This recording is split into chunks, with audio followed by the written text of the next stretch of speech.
Well, good morning, good afternoon, and good evening. Wherever you're listening around the world, a very warm welcome from London here in the UK. Here is today's news about electric cars and the future of transport. My name is Martin Lee. This is your EV News Daily for Sunday, the 1st of April, 2018. Happy first day of the new month, pinch punch and all that. We'll start with an electric hypercar. The Rimac C_2 has sold out, or almost sold out, according to which article you read and believe. We first saw the second attempt Rimac have made at building an electric hypercar at the Geneva Motor Show, and now they've just about sold out of the entire run of the new car. That's according to Autocar. Now, the specs really are eye-watering. Probably literally. Can you imagine how it would feel to floor it and get 0 to 60 in 1.85 seconds? That is supercar territory that must do all sorts to your body. It's like racing driver territory. It goes on to show the crazy advances in electric cars because people are now more interested in the 0 to 100 time.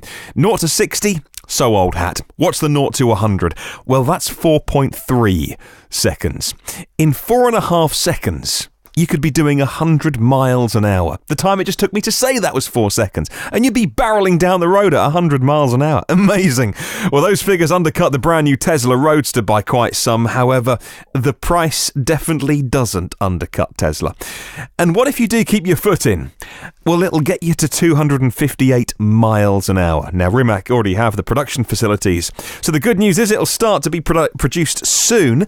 Definitely this year, they say, with deliveries starting in 2020. And unlike the very first Rimac, only 10 of which were made, including the one that Richard Hammond used to celebrate bonfire night early by setting fire to it on the edge of a hillside. This time they are making 150 of them.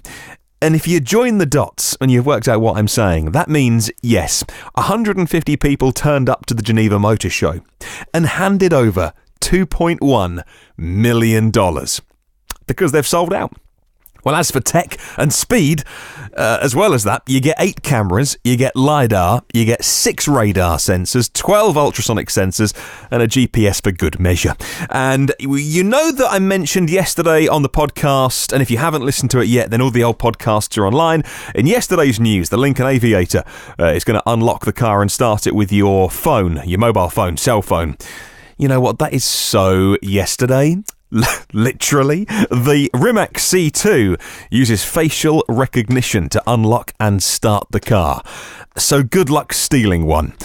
And if you really can't be bothered to drive the very best car ever made that's electric, your $2.1 million will buy you level 4 autonomous driving. Now, a reminder, level 4 vehicles are designed to perform, according to the definition, all safety critical driving functions and monitor roadway conditions for your entire trip. That's the technical definition of level 4.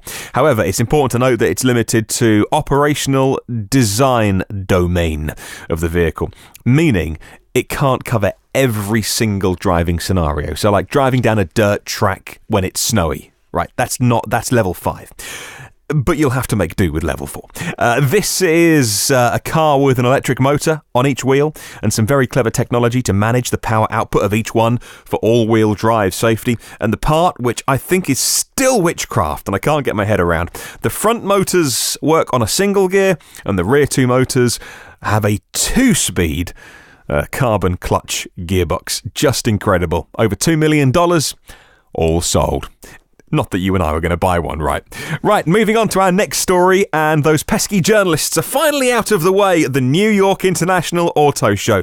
The press have had their fun, and now it's open to the public. For the opening parade, comedian Tracy Morgan and the racing driver Nelson Piquet Jr. led the parade to officially open the show on Saturday morning in all-electric vehicles. A fully electric Formula E car led the fleet of EVs along 11th Avenue to the Convention Center on New York's West Side. It's the first time an official Formula E car has driven on Manhattan's roads. Well, the parade also featured the Jaguar I-Pace, plus a range of full EVs and plug-in hybrids, from the Toyota Prius Prime to the Chrysler Pacifica, the Nissan Leaf, the new one, the Honda Clarity plug-in, the Volvo XC60 plug-in hybrid, which is gorgeous, by the way, and the Mini Countryman plug-in. Also featured the Chevy Bolt, the Kia Soul, and more. What does that say about a parade of cars to officially open an auto show, all being electric. And as people came away from the Geneva Motor Show only a couple of weeks ago saying that was basically the electric car motor show. Oh, and the Ford stand that didn't have anything on it, really. They're going to say the same thing about New York as well. Few more combustion cars in New York, but really, it's all about EVs at the moment. Well, heading over to Europe then for our next story. And in a week when Tesla really couldn't catch a break, from the stock price crashing and wiping billions off the company value to having to issue a recall for 123,000 Model S's due to power steering corrosion on some of the bolts. Some good news, finally, from Germany this time. Now, last year, Germany removed Tesla cars from the official list of models eligible for purchase incentives. It was because of an article which appeared, and it accused Tesla of not actually selling the base model car below 60,000 euros. That's the price limit. You couldn't actually buy the base model for that because of all the add-ons and what have you.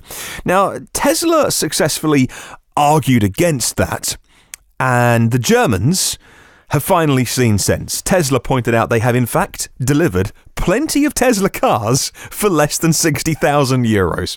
So how would they have done that if it was impossible with the options list? So German authorities went, yeah, you can sell your cars here again with the incentive. So it makes you wonder, in the land of the diesel car, where Tesla is so far ahead in making electric cars, why one article would print it when it's blatantly not true, and why the authorities would believe that over either the car manufacturer or their own investigation before issuing the ban. Well, obviously, it's very hard to know why. I'm no expert in the German automotive industry. Of course, I know it's the land of the diesel car that's way behind Teslas in making EVs. Did I mention that already? I'm surprised it ever happened in the first place. Oh, here's an interesting fact. The incentive scheme to give you your 4,000 euros off a brand new electric car is partly funded by the German car industry. Don't know what dots I'm joining up there. I better move on quickly. And on to the sad subject, actually, of the Model S crash in California, which the driver was sadly killed. The investigation's ongoing on that. And we learned earlier in the week that the metal crash barrier, so you've got the concrete that separates the two carriageways. And you always get like a load of metal crash barriers kind of leading into those big concrete bits. They are there to absorb impact. Now, Tesla issued two photos. One from the day before the crash, where the metal barriers were barely existent. There was a little bit of them. And they'd either been shortened, or they hadn't been put back after a crash, or there was some other reason which hasn't been established yet, because they also showed a picture from a little while ago when this metal barrier that is there to absorb the impact before the concrete was much, much, much longer. So that's the first thing. And then secondly, according to the Telegraph newspaper, Tesla said on Friday that the Model X involved in the crash in California had activated autopilot. That raises new questions about the semi-autonomous system that handles some of the driving tasks. Now, Tesla also said that vehicle logs from the accident showed no action had been taken by the driver before the crash, and that he had received warnings to put his hands on the wheel. The driver had 5 seconds and 150 metres of unobstructed view of the concrete divider with the crushed crash attenuator, which I guess is the official name of that the metal bit, as I call it. But the vehicle logs show no action was taken. This is unbelievably, heartbreakingly sad that someone passed away. Well, moving on, and according to Electrek, the new Tesla Nav update is slowly being released around the world. The highlights that I've picked out from the story seem to be that Tesla now use their own maps using open source data from Mapbox and Valhalla, that the software is contained in the 2018.12 update. It's the beta of Tesla Maps you're looking out for. It's got faster routing, and the thing that Elon Musk was tweeting about, saying it's more accurate when estimating arrival times. Those are some of the benefits that are promised. He also said that with the old system, they were, and I quote, stuck with legacy third-party black box code and stale data, end quote. And now with the new system based on open source modules, he says they'll be able to improve it over time. More of that machine learning going on. Well, finally, magical batteries always seem to be on the horizon, despite incredible cars like Teslas, who we just talked about. Let's mention them. They run on really established tech, like laptop battery tech, 18650 cells, but they do the job, and they do the job incredibly well. But despite that, there's still some people saying EVs won't catch on until there's a battery breakthrough, and that's what's needed for them to get into the mainstream. But one of those actually isn't Nissan, who are downplaying the potential of solid-state batteries being commercialised. Takao Asami, Nissan's Senior VP of Research and Advanced Engineering, said he doesn't expect solid-state technology to be ready for any serious deployment before the middle of the next decade at least.